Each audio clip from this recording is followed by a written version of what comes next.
have seen it coming. The signs were there, scattered across months of subtle changes at Morgan Technologies.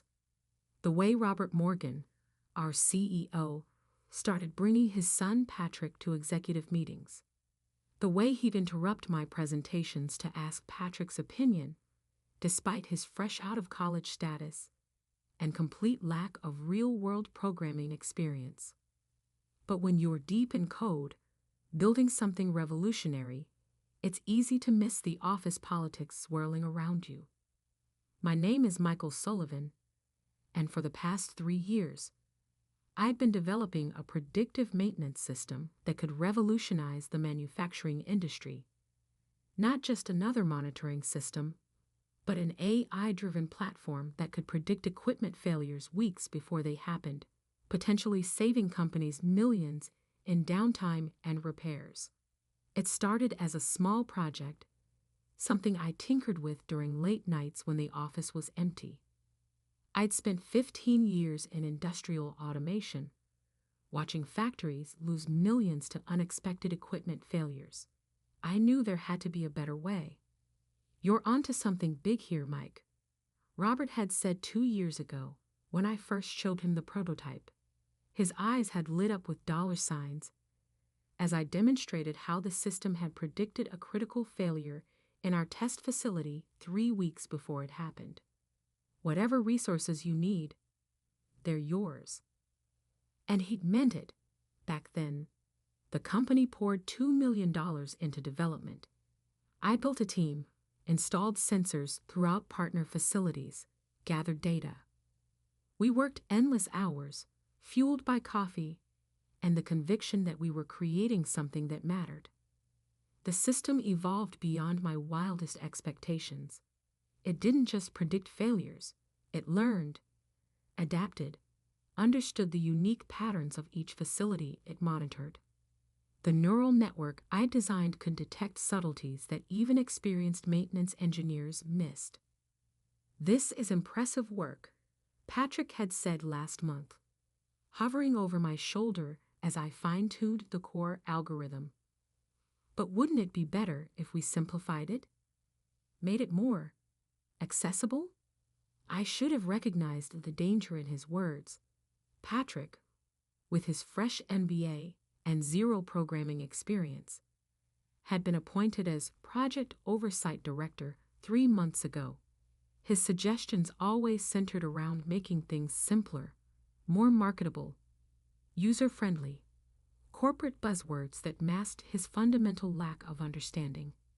"The complexity is what makes it powerful," I tried to explain. "The multi-layered neural network allows for—" Yes, he'd cut me off. "But think about the average user. They don't need all these advanced features. The average user, as if our clients, major manufacturing corporations with billions in equipment, were casual app users looking for a simple interface." Yesterday, everything came to a head. I was preparing for our biggest client presentation yet, a potential $50 million contract with Global Manufacturing Solutions. 3 years of work, countless sleepless nights, all leading to this moment. Then Robert called me into his office. "Mike, take a seat," he said, not looking up from his monitor. Patrick was already there, practically bouncing with barely contained excitement. "We need to discuss the project's direction." I felt a chill despite the warm office air. "The GMS presentation is ready to go," I said. The system's performance in their pilot facility exceeded all expectations. "About that," Robert finally looked at me, his expression carefully neutral. "We've decided to take things in a different direction. Patrick has some excellent ideas for streamlining the system, making it more commercially viable." "Streamlining?" I leaned forward. "Robert, the complexity is what makes it work. You can't just—" "Actually," Patrick interrupted, "we can. As the new head of development, I'll be overseeing all technical aspects moving forward. The room seemed to tilt slightly. Head of development. Robert cleared his throat. Yes. We feel the project needs fresh eyes. A new perspective. Patrick has an excellent grasp of market dynamics. He doesn't know the first thing about neural networks. I stood up, my chair scraping back. The system architecture alone took a year to perfect. You can't just. We can, and we are. Robert's voice hardened. The company owns all intellectual property rights. Your services are no longer required, effective immediately. I looked between them, Robert's stern face, Patrick's smug smile, and understood. This had been the plan all along. Wait until the system was built, then push out the builder. Security will help you clear out your office, Robert added. Patrick will handle the GNS presentation next week. As I packed my things under the watchful eye of a security guard, I caught snippets of Patrick's voice from my former office, already on the phone with GMS. Yes, we're very excited about the streamlined version we'll be presenting. They thought they'd won. Thought they could just take 3 years of my work, slap a new interface on it, and claim it as their own. What they didn't know, what they couldn't know, was that I'd built something special into the system's core architecture. A small subroutine, buried so deep in the code that even a thorough review wouldn't find it. A feature that would activate exactly 90 days after any unauthorized changes to the core neural network architecture. I left quietly that day, carrying my box of personal items past curious coworkers. Let Patrick play with his streamlined version. Let him make his changes, thinking he was improving things. The clock was already ticking. 90 days until the GNS quarterly review. 90 days until they learned what happens when you try to simplify complexity you don't understand. 90 days until my code showed everyone exactly who its real creator was. Walking to my car, I couldn't help but smile.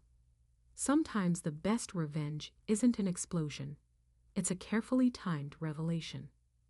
The countdown had begun.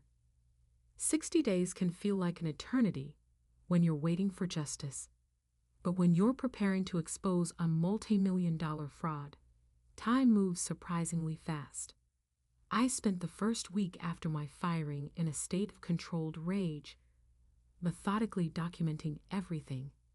Every email, every meeting note, every line of code I'd written over the past 3 years.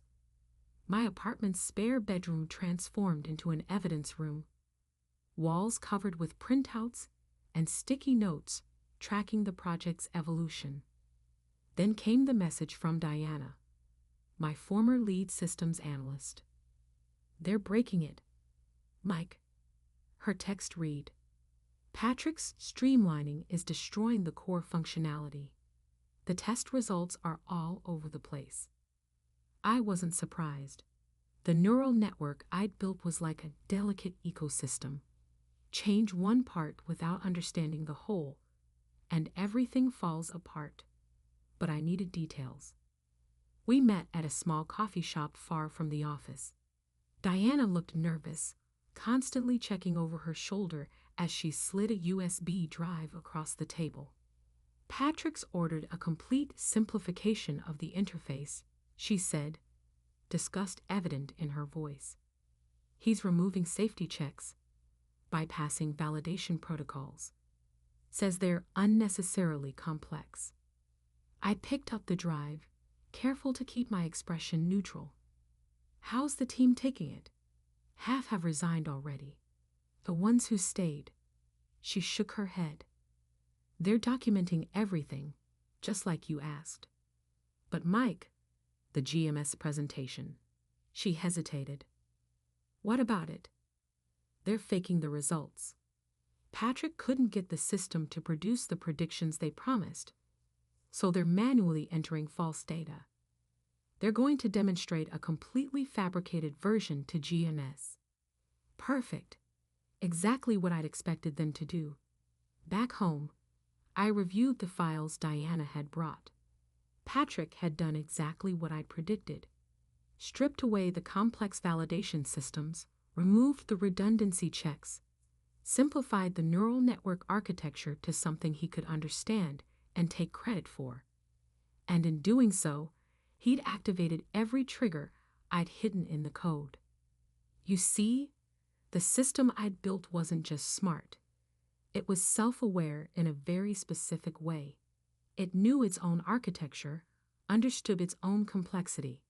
Any attempt to simplify its core functions would be logged, documented, and stored in an encrypted partition that Patrick didn't even know existed. Every change he made was another piece of evidence, another nail in his coffin. 45 days before the quarterly review, I received another message, this time from Marcus in Quality Assurance. "Systems throwing weird errors," he wrote. "Random predictions, false positives. Patrick's blaming the hardware, but..." I smiled. The second phase had begun. The system wasn't just logging the changes anymore. It was starting to react to them. Subtle at first, just enough to create doubt. Through my network of former colleagues, I kept tabs on Patrick's increasing desperation. He hired external consultants, brought in efficiency experts, even tried to recruit some of my former team members who had quit. None of it helped. 30 days before the review, the system started showing its teeth. Critical predictions began failing spectacularly. Equipment that the simplified system declared perfectly fine would break down hours later. The neural network, its delicate balance destroyed by Patrick's improvements, was now demonstrating exactly why its complexity was necessary. But Patrick, backed into a corner, did exactly what I'd expected. Instead of admitting failure, he doubled down. "We've got the presentation data ready," Diana reported during another clandestine coffee meeting. "All completely fabricated. They're going to show GMS a perfect prediction record, claim the system is exceeding all benchmarks. And the real data?" She smiled grimly. "All safely archived, just like you asked. Every failed prediction, every false reading, every piece of evidence showing how they've destroyed the system's functionality." I nodded, feeling a strange calm. The pieces were falling into place. 2 weeks before the review, I made my move. An anonymous email to GNS's Chief Technology Officer. "You might want to ask for raw data during the quarterly review. The presentation numbers seem too good to be true." Just enough to plant a seed of doubt. 1 week before the review, Patrick made his final fatal mistake.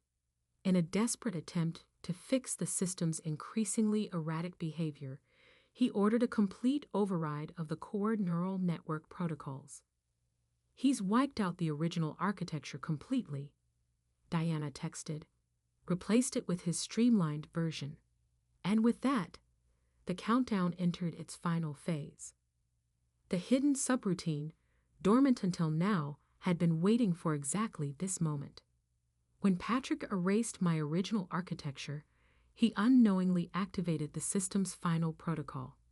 In my apartment, I'd pulled up the secure terminal I'd maintained.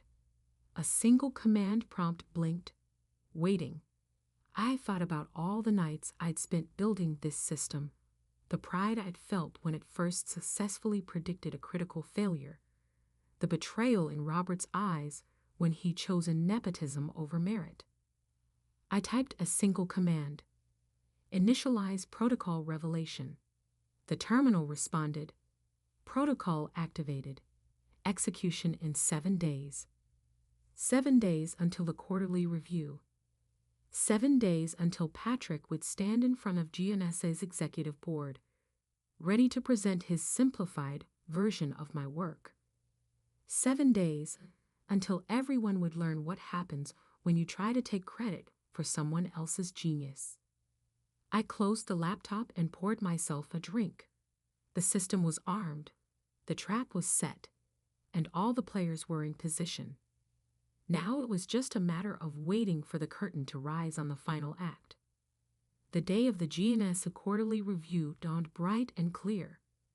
I arrived at Morgan Technology's headquarters at precisely 8:45 a.m., wearing my best suit and carrying a manila envelope. The security guard at the front desk did a double take. "Mr. Sullivan? I thought you." "I have an invitation," I said smoothly, sliding across an email printout. "From GNS's Chief Technology Officer for the quarterly review presentation." He checked the paper, made a call, then reluctantly handed me a visitor's badge. "They're in the main conference room." I could feel the stares as I walked through the office. Former colleagues quickly looked away, some whispering behind their hands. Through the glass walls of my old office, I caught a glimpse of Patrick in a crisp new suit, frantically reviewing his presentation slides. The main conference room was already filling up. GNS executives in expensive suits mingled with Morgan Technology's management team. Robert Morgan stood at the front, looking confident until he saw me enter. His face went through a fascinating series of emotions: shock, anger, fear, finally settling on forced politeness. "Michael," he said tightly, "this is a private meeting." Actually, a deep voice cut in. I invited him. James Wheeler, GNS's Chief Technology Officer, stepped forward. Given his role in developing the system, I thought his input might be valuable. Robert's forced smile became brittle. "Of course. Though I should mention that Michael is no longer associated with the project." "Yes," Wheeler nodded. "So I've heard. Shall we begin?" I took a seat at the back of the room as Patrick started his presentation. He'd clearly rehearsed extensively, smoothly moving through slides showing perfect prediction rates, flawless performance metrics, and glowing testimonials. "As you can see," he said, clicking to a particularly dramatic graph, "our streamlined version has achieved a 99.8% accuracy rate in predicting equipment failures." "Impressive," Wheeler commented. "Could we see the raw data behind these results?" Patrick's smile flickered slightly. "Of course, though the technical details might be a bit complex." "Try us," Wheeler said dryly. As Patrick fumbled to pull up the data, I glanced at my watch. 9:27 a.m. Right on schedule. Every screen in the room suddenly went black. "Just a minor technical," Patrick started, but the words died in his throat as the screens came back to life, now showing a very different presentation. "Unauthorized architecture modification detected," announced the system's AI voice, the one Patrick had tried to remove. "Initiating comprehensive system audit." The screens filled with scrolling data, the real data, showing every failed prediction, every error, every simplified component that had compromised the system's integrity. But more importantly, it showed the original architecture, my architecture, and exactly how Patrick's changes had systematically destroyed its functionality. "What is this?" Robert demanded, standing up. "This," I said, speaking for the first time, "is what happens when you try to simplify something you don't understand." The system continued its merciless exposition.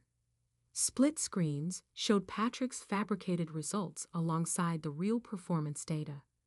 Email threads appeared, documenting his orders to fake results and override safety protocols. "The neural network you tried to simplify," I explained, standing up, "wasn't just a collection of algorithms. It was a self-aware system designed to protect itself from exactly this kind of unauthorized modification." "You sabotaged us," Patrick accused, his face red. "No," Wheeler cut in. "He protected his work. and apparently just in time. He turned to face Robert. We were prepared to sign a $50 million contract today. Now I'm wondering what else you've been lying about. Robert's face had turned an interesting shade of gray. Now, James, let's not be hasty. Actually, I interrupted, opening my manila envelope. You might want to see these first. I handed Wheeler a stack of documents. The original system architecture, development logs, and proof of authorship. Also, evidence of how this streamlined version has already failed at 3 test sites, resulting in equipment damage that was covered up. The room erupted in chaos. GMS executives huddled around the documents while Morgan Technology's management team tried desperately to explain. Through it all, the system continued its presentation, methodically exposing every flaw, every lie, every corner cut. Patrick slumped in his chair, his carefully rehearsed confidence shattered. Robert stood frozen, watching 3 years of deception unravel in minutes. Wheeler finally stood up, silencing the room. I think we've seen enough. He turned to me. Mr. Sullivan, would you be interested in discussing your system, the real system, over lunch? GMS is very interested in working with the actual innovator behind this technology. I smiled. I would be honored. I gathered my documents, then paused at the door. Oh, and Patrick, the system's core architecture will fully restore itself in about an hour. Try not to break it again. The next few weeks were a blur of meetings, contracts, and new beginnings. GMS not only signed a deal with my newly formed company, but also invested in expanding the system's capabilities. Several of my former team members, including Diana and Marcus, joined me in the venture. Morgan Technologies? They survived, barely. The scandal of the failed deception and Patrick's tampering cost them several major contracts. Robert took early retirement, and Patrick found himself working in middle management at a small software company, where I hear he's learning the value of thorough documentation. As for me, I learned some valuable lessons about trust, about preparation, and about the importance of building systems that can protect themselves. My new company's core value? Complexity isn't a bug, it's a feature. Sometimes the best revenge isn't about destroying your enemies. It's about building something so robust, so intricate, that it can reveal the truth all on its own. You just have to be patient enough to let the system work. The neural network, it's still running, still predicting, still protecting itself. And every now and then, when I'm reviewing its code late at night, I swear I can feel it humming with satisfaction, like a watchdog that successfully protected its home. Because in the end, good code, like good karma, always finds its way home. 3 months after the GMS presentation, I received an unexpected email from Robert Morgan. Short, just 2 lines. You built it better than I understood. I'm sorry we didn't see that sooner. I never replied. Some revelations speak for themselves. Sitting in my new office, overlooking the city, I often think about those 90 days of waiting, about the satisfaction of watching a carefully laid plan unfold exactly as designed. But mostly, I think about the lesson at the heart of it all. In the world of code, as in life, true complexity can't be simplified without consequences. Every system, every person, has layers of intricacy that make them what they are. Try to strip those away. Try to take credit for someone else's genius, and you might just find that the system has ways of fighting back. As for the original code, it's still out there, running in thousands of facilities, predicting failures, preventing disasters. Each installation carries a small signature buried deep in its core. Complexity is not a bug.